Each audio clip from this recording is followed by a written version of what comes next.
To all lovely ladies and gentlemen, welcome to my channel. Ang ating topic ngayon ito sa hapon, paano ipreparar ang isang binhi para gawing rice planting materials. Unang-una, ang rice na iyong gawing binhi, ibilad mo na siya sa araw within half day. Pagkatapos babad mo lang siya sa tubig, yung lumulutang na rice ay hindi siya pwede gawing binhi.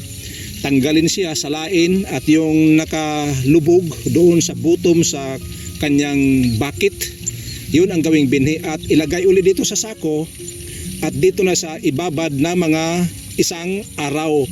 Bukas to siya kunin. Pagkatapos yan, tanggalin mo na sa yung sako doon sa tubig, pero huwag mong tanggalin yung palay na ginagamit yung binhi doon sa sako.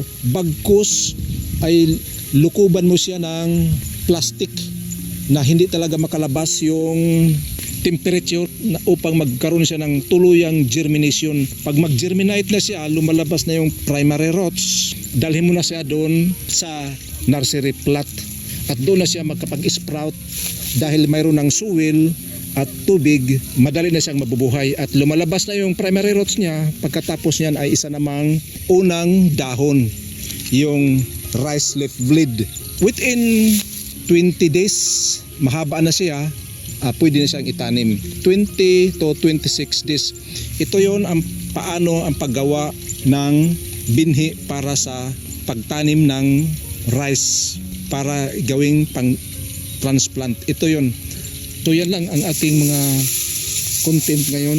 This is your Yuyu Sam. See you on my next vlog and God bless us all. Bye bye.